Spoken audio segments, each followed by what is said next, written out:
Claire. Hi, Jen. Nice to meet you. Just get the stick out properly. How long have you been doing this for? What? This today? Well, no, in general with XR. With Extinction Rebellion, probably about 2 years, 18 months, 2 years. I feel like the way you said that, you've done this sort of thing before with other people. I've done this sort of thing before. You a professional protester? I don't think there's a professional protester. No? Someone who cares about the environment, Fair enough. worried about the climate and how it will affect my children. How much do you care? A lot.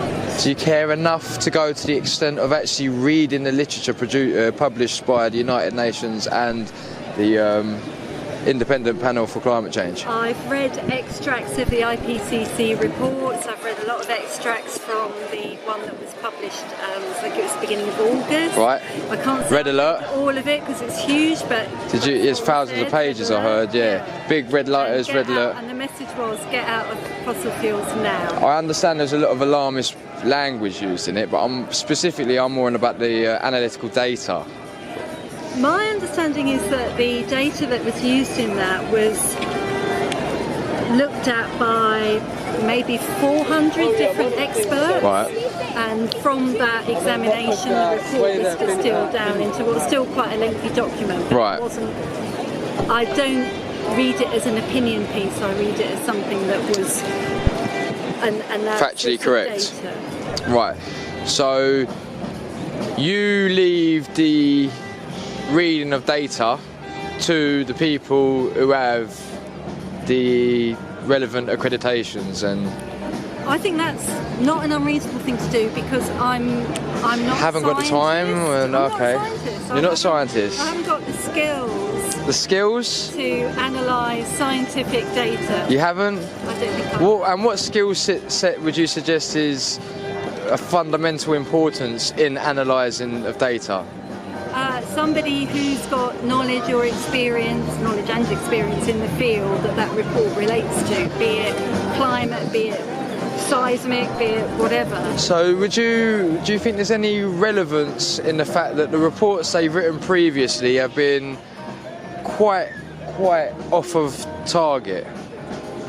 For instance, in 1972, they suggested that London was going to be underwater by 2000 or whatever it was. Actually, I can't remember where I've seen it, but I've actually seen graphs that show that we are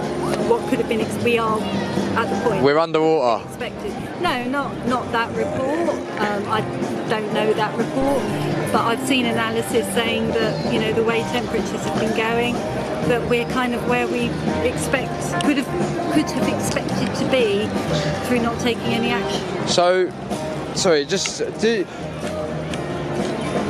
you know how much CO2 is actually in the air? No, off the top of my head I do not. 0.004%. Right, 4% of that, 0.04%, is supposedly man-made. Now my question is CO2 really playing such an integral role in the heating of the planet when it's such a small percentage of what constitutes our atmosphere?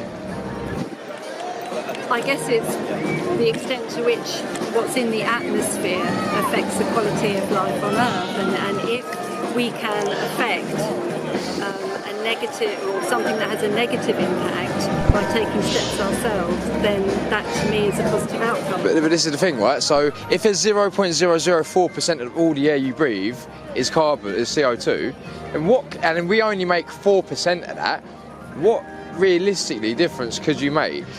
And then after that, after we as the working class or whatever, as the people of Britain, we've done our bit, well, what pragmatic solution have we got for the actual biggest pollutant in the planet, which is China? And I know everyone says China's in a different position, a different part of their development, and they don't live there, and all these other strawmen, because it's a simple question. Is really and truly is quite simple. Is what does anyone propose to do about the people that are actually causing all the pollution? Idealistically, that we all join together to save our planet. Communism. you could say communism. That's not what I think it is. I think it's respecting other human life and respecting other species and accepting that we all have a right, you know, we can all live on the planet together if we all... In symbiosis with nature. Yeah, I'd like to think so. It may be very idealistic, but I'd rather think that that's a possibility than think it isn't. I think that's the problem with the left, mate. There's lots of fantasy, but no sort of pragmatic way of getting there. You know what I mean? Or do you think that's a bit of a stretch? People do live with these ideas that are all lovely and that they'd be lovely to implement, but there's no realistic way of implementing such. Or is that, am I being a bit defeatist? I don't know. I don't know if you're being defeatist. I don't know. I think I'm I like to think I'm a glass half full kind of guy, but I don't know. I just don't see. It's like the Marxist thing. Is all these problems with capitalism, but there's no real solution, or do you know what I mean? I can't speak in political theories. I can't speak in scientific language. I see what's going on.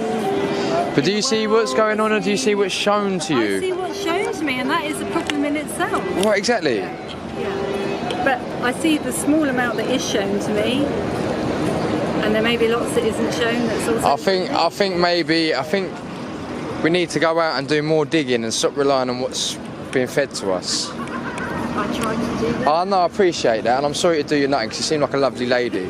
All right, you have a nice day. Thank you for your time. Cheers.